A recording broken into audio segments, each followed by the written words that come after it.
Assalamualaikum, welcome back to Invest Saham. Pada video ini kita akan analisa saham Akra yang ternyata kinerjanya turun 31% pada kuartal 3 2024. Jadi kita akan analisa saham Akra ini baik secara fundamental, teknikal, dan juga prediksi dividennya. Sebelumnya disclaimer ini bukan ajakan jual beli saham dan juga bukan financial advice tentunya. So silahkan simak sampai akhir. Jadi PT AKR Corporindo dengan kode saham Akra mencatatkan penurunan laba bersih yang signifikan menjadi 466 miliar rupiah pada kuartal 3 2024 atau minus 31% secara year on year, tapi masih naik 14% secara kuartalan. Hasil ini membuat laba bersih selama 9 bulan 2024 hanya mencapai 1,5 triliun rupiah saja atau minus 14% secara year on year. Dan hal ini berada di bawah ekspektasi ya dari konsensus karena hanya setara 52% dari estimasi full year 2024. Rendahnya laba bersih pada kuartal 3 2024 disebabkan oleh penurunan pendapatan dan margin yang lemah. Jadi ada rendahnya pemulihan segmen perdagangan dan distribusi guys ya, di mana laba sebelum pajak atau PBT segmen perdagangan dan distribusi yang berkontribusi sekitar 65-75% dari total PBT Akra turun 20% secara year on year selama 9 bulan. Hasil tersebut ditekan oleh turunnya volume penjualan BBM sebesar minus 5% akibat permasalahan izin RKAB ya, dan tingginya curah hujan di lokasi tambang pelanggan pada kuartal 3 2024 guys ya. Nah, jadi kita sudah tahu guys ya penyebab dari turunnya kinerja Akra pada kuartal 3 2024 yang secara year on year laba kuartal 3-nya minus 31%-an. Jadi untuk pendapatan dan juga laba bersih Akra ini disumbangkan ya dari segmen perdagangan dan distribusi BBM kepada pihak ketiga sebesar 72,8% dan 22,5%-nya adalah perdagangan dan juga distribusi kimia dasar dan lain-lain. Sisanya itu di bawah 2%-an guys ya. Nah, jadi untuk laba bersih Akra pada kuartal 3 2024 teman-teman juga bisa akses di menu Qstat yang ada di Stockbit Sekuritas. Yang mana ini akan sangat membantu kita guys ya dan juga mempermudah para investor untuk bisa menganalisa sebuah saham secara cepat. Dan memang data yang diupdate di Qstat Stockbit itu akan diupdate juga secara real time setelah laporan keuangan dari saham tersebut itu rilis. Jadi ketika laporan keuangan rilis, maka Qstat juga akan langsung diupdate guys ya. Nah tentunya ini akan sangat memudahkan analisa kita. Jadi untuk teman-teman yang ingin menggunakan fitur dari Stockbit Sekuritas ya, salah satu aplikasi saham terbaik yang saya gunakan untuk investasi dan juga trading, teman-teman bisa akses dan mendaftar dengan link yang saya taruh di kolom deskripsi seperti itu. Oke guys, kita akan kembali fokus guys ya analisa terkait dengan saham Akra ini. Kak, gimana nih kuartal 3 turun? Apakah dividennya juga akan turun? Nah, nanti kita akan bahas ya untuk teman-teman terkait dengan prediksi dividennya. Karena kalau misalkan ada penurunan dividen yang berarti untuk dividen investing teman-teman harus membandingkan lagi dengan saham di sektor yang sama atau saham lain ya yang memiliki potensi dividen yang jauh lebih besar ya dibandingkan Akra. Seperti itu guys. Jadi pada kuartal 3 2024 memang labanya turun ya 31% secara year on year dari 679 miliar menjadi 466 miliar.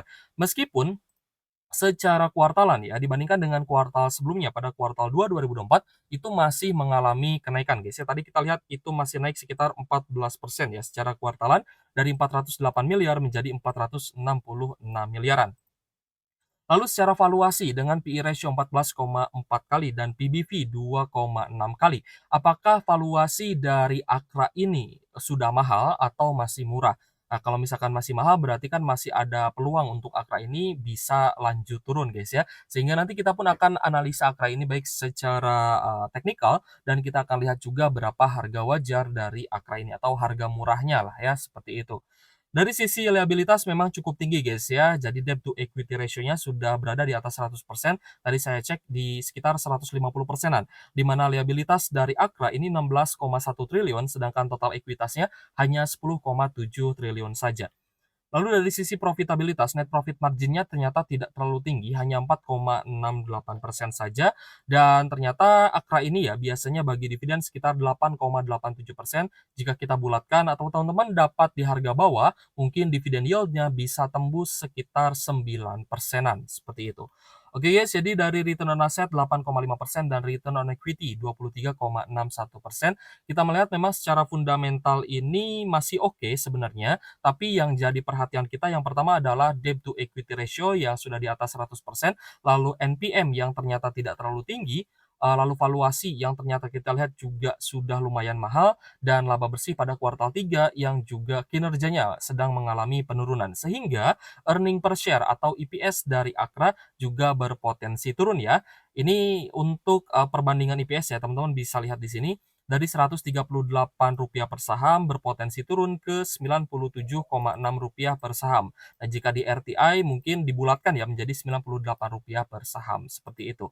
Nah, ketika EPS turun, secara teori ada potensi dividennya juga bisa turun. Nah, kira-kira berapa nih besaran dividen yang bisa dibagikan oleh saham Akra ini? Untuk Akra sendiri dari sisi harga saham guys ya, kemarin itu, memang masih downtrend dan kita lihat ada koreksi ya di hari Jumat 0,70% di Rp1.410 per saham ketika video ini dibuat. Jadi untuk Akra sebenarnya menjadi salah satu saham yang dia itu sebenarnya rutin bagi dividen guys ya. Bahkan per tahun ya bisa saja bagi dividen 2 atau 3 kali dalam 1 tahun. Dan seperti di tahun 2023 lalu ya, berhasil bagi dividen, 1 kali dividen final dan 2 kali dividen interim. Jadi 3 kali pembagian dividen. Tapi kita belum tahu apakah di tahun 2024 ini akan bagi dividen 2 kali atau 3 kali. Tapi yang jelas ada potensi penurunan dividen dari saham Akra ini. Dari sisi, kepemilikan saham, di mana PT Arta Kencana Raya Tama sebagai pengendali memegang 63,61% dan memang PT Arta Kencana Raya Tama ini adalah perusahaan yang juga rutin melakukan buyback atau pembelian ke saham Akra, gitu guys ya. Ketika Akra turun, nah biasanya pengendalinya juga akan serok di harga bawah. Tapi tetap ya guys ya, kita tidak boleh melawan arus. Jika memang sedang downtrend, maka lebih baik kita tunggu saja tanda-tanda bullish reversalnya. Nanti kita akan, analisa ya secara teknikal dan kita mencari, tanda-tanda bullish reversal. Untuk porsi masyarakat 32,96% dan saham treasury 1,6%-an. Jadi untuk holding composition di sini teman-teman bisa lihat guys ya, ini sangat menarik dan fitur ini memang saya lihat hanya ada di Stockbit Sekuritas guys ya. Dan kita lihat untuk holding composition, ternyata komposisi dari asing ini terus mengalami penurunan guys. Dari 26% menjadi 22,6% saja. Sedangkan porsi lokal ini mengalami kenaikan ya, dari 25% menjadi 28%. Nah, untuk investor lokal, dana yang paling banyak masuk adalah dana dari perusahaan yang mungkin juga termasuk pengendalinya yang terus melakukan buyback saham. Sedangkan untuk asing, ini dana paling besar adalah reksadana yang juga mengalami penurunan guys ya, untuk dana dari reksadana dari yang tadinya 9% menjadi sekitar 8,14%-an.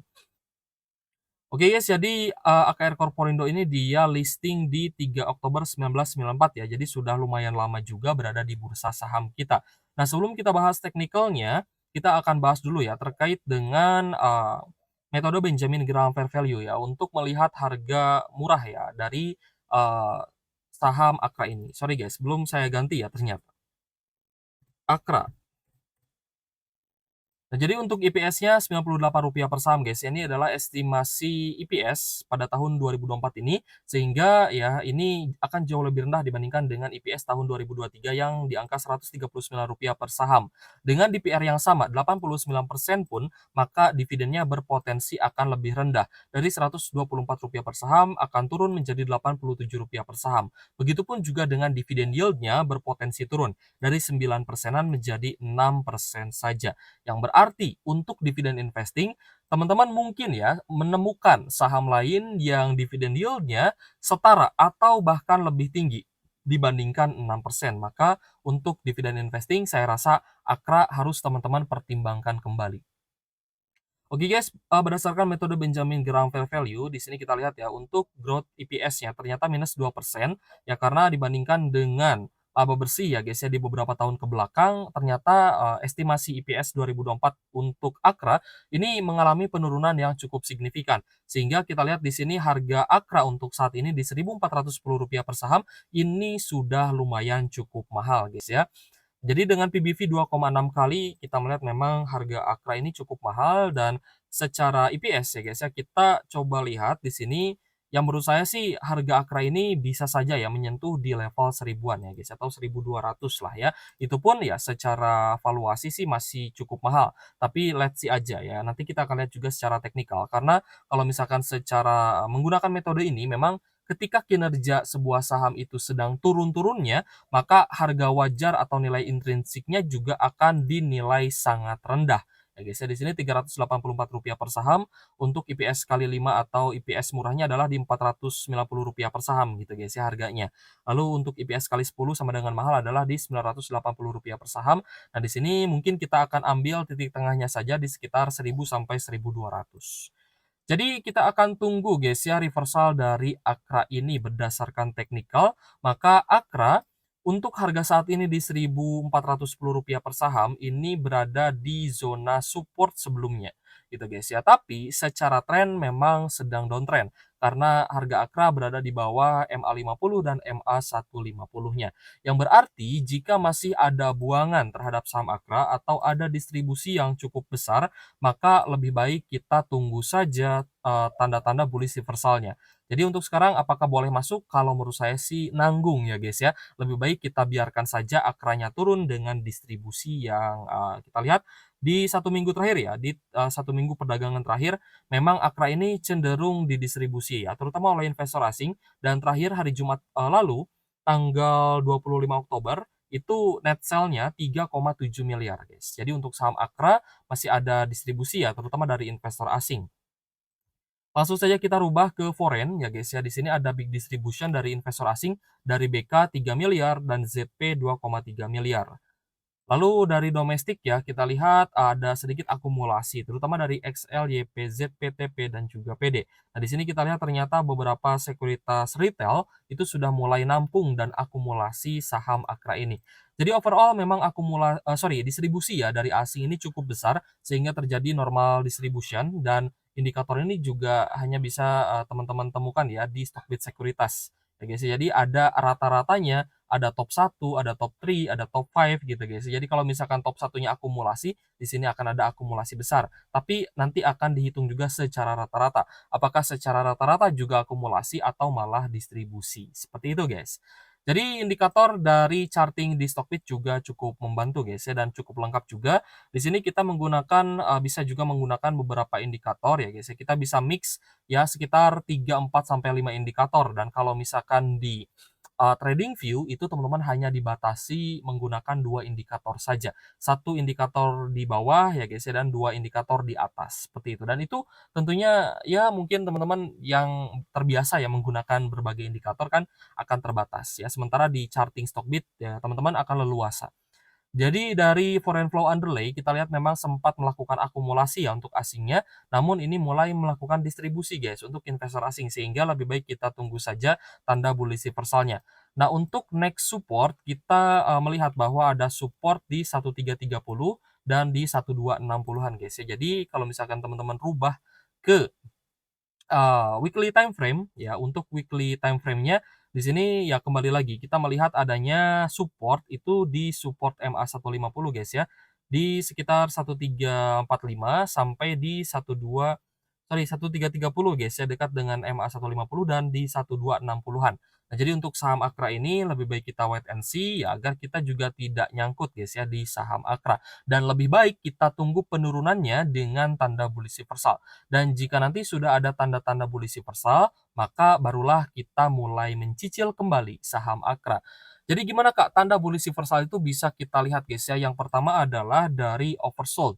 Nah, dari stokastik RSI di sini kita lihat memang sudah oversold, tapi distribusinya masih besar. Sehingga ini belum bullish reversal. Nah, karena kalau misalkan sudah ada tanda bullish reversal, dia akan berada di zona oversold atau jenuh jual, plus akan terjadi akumulasi, terutama dari big fund atau investor asing ya, yang biasa menaikkan harga saham Akra, seperti itu.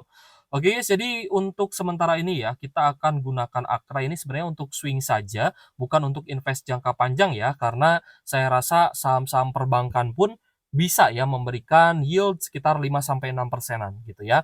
Sedangkan untuk Akra ini kita lihat resikonya cukup besar ya jika kita hold jangka panjang. Tapi untuk swing, teman-teman mungkin bisa mengambil sekitar 10-15% jika sudah ada tanda bullish reversal seperti itu. Oke guys, jika ada pertanyaan boleh tuliskan saja di kolom komentar ya. Terima kasih sudah menonton dan semoga video ini bermanfaat untuk teman-teman. Jika teman-teman ingin mendaftar stok base sekuritas, linknya saya taruh di kolom deskripsi. Oke guys, thank you for watching. See you on the next video. Wassalamualaikum warahmatullahi wabarakatuh.